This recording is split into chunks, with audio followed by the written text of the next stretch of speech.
The Corner. The Blair Witch Project is 3 film students, 1 camera, and a survival rate of exactly 0. Heather, Josh, and Mike hike into the Maryland woods to shoot a documentary about a local legend, and basically everything that can go wrong does. The map turns out to be useless. They walk in circles for days, and every single night, something circles their tent just close enough to hear. Then, Josh disappears. The next morning, Heather finds a bundle outside the tent with his teeth inside. And honestly, that's the point where I'm walking to the highway and hitchhiking home. On the final night, they hear Josh screaming and follow the sound to an abandoned house deep in the woods. Mike runs into the basement, the camera drops, and the last thing we ever see is him standing silently in the corner. Exactly the way the legend says the witch makes her victims stand. Then, Heather's camera hits the floor. Nobody was ever found, just the tapes. The camera downstairs. Paranormal Activity is basically a couple solving a haunting with the worst possible strategy, filming it instead of leaving. Katie has been followed by something since she was a kid, and when strange things start happening in the new house, her boyfriend Micah buys a camera and sets it up in the bedroom, because if there's one thing demons hate, it's content creation. Every night the activity gets worse. Doors move, footsteps come up the stairs, and Katie stands beside the bed for hours, just staring at Micah while she sleeps. I feel it breathing on me. A psychic warns them this thing isn't a ghost, it's a demon, and it's not haunting the house, it's haunting her.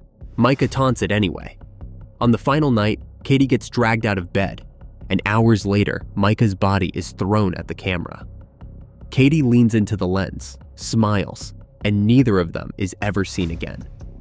1 dead, 1 taken. The Burial Ground, Pet Cemetery, the 2019 one, is what happens when a family finds a magical fix for death and absolutely should not use it. The Creeds move to a quiet house in Maine that happens to sit next to an ancient burial ground with one special feature. Whatever you bury there comes back. It just comes back wrong. Sometimes dead is better. First, it's the cat. Then their daughter Ellie gets hit by a truck, and Lewis, drowning in grief, does the one thing his neighbor begged him never to do. Ellie comes back.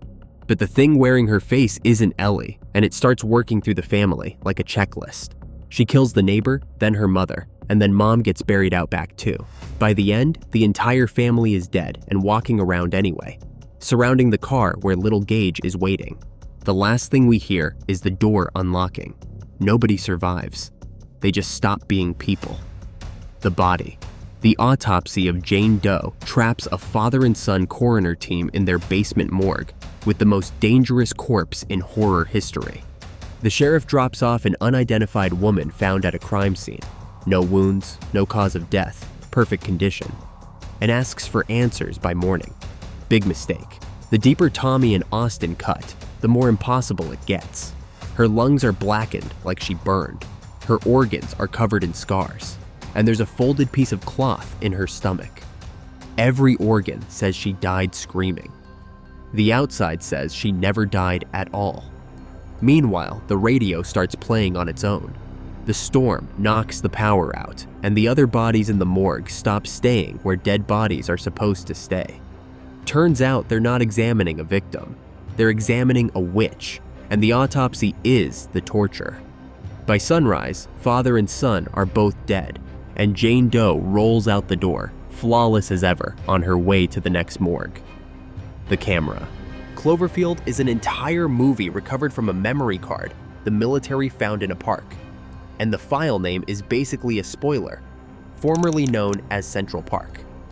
A going-away party in Manhattan gets interrupted when something the size of a skyscraper starts tearing the city apart, and HUD films everything while the group crosses the ruined city to rescue Rob's friend Beth, who's trapped in a collapsing high-rise. And here's the brutal part. They actually get her. The rescue works. It just doesn't matter. The helicopter evacuating them gets swatted out of the sky. HUD gets bitten in half mid-sentence, and Rob and Beth end up huddled under a bridge in Central Park, while the military announces over the radio that they're about to level the entire area. He tells the camera he loves her. The bombs fall. The feed cuts to static. Everyone at that party is dead. The camera is the only survivor, the sample.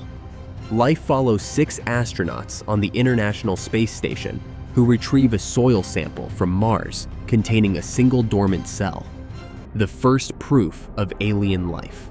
They name it Calvin, like a pet. School kids on Earth literally voted on the name.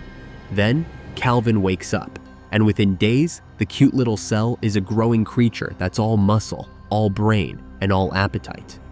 It crushes one astronaut's hand, eats its way through another from the inside, and picks off the crew one by one while getting smarter with every kill. The survivors realize the mission isn't about living anymore. It's about making sure Calvin never reaches Earth. So Miranda launches herself into deep space in one pod, while David lures Calvin into the other, aiming for the ocean where it can be contained. Except the pods get switched. Miranda's malfunctions and drifts into the void, and David's lands softly in the sea, where 2 fishermen pry open the hatch. Nobody survives, including, eventually, everybody else.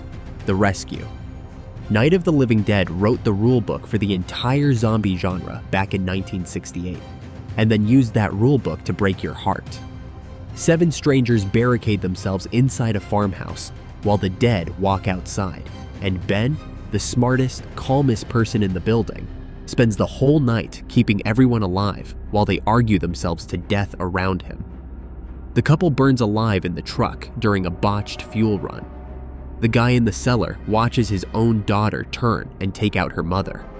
By sunrise, every single person in that house is dead except Ben, and he made it. He survived the whole night alone in a house full of corpses. Then, the rescue posse sweeps the property at dawn, sees movement in the window, and shoots him in the head without a second look. That's another one for the fire. The only survivor of the night killed by the rescue party, they toss him on the pile with the rest, the bottle. The thing traps 12 men at an American research station in Antarctica with a creature that doesn't just kill you, it becomes you perfectly, right down to your memories. So the real monster isn't the thing with the teeth. It's the question sitting between every 2 people in the room. Is that still Bennings? Is that still Palmer? The blood test scene answers it for a few of them, and honestly, the answer is worse than not knowing. One by one, 12 becomes 2, MacReady and Childs, standing in the burning wreckage of the station, each one quietly suspecting the other isn't human anymore. No radio, no transport, nothing but ice for 1,000 miles, and the fire slowly dying. So they do the only thing left to do. They share a bottle of scotch and wait to freeze. Why don't we just wait here for a little while? See what happens. Best case scenario, they're both human and they freeze to death anyway. Nobody leaves Outpost 31.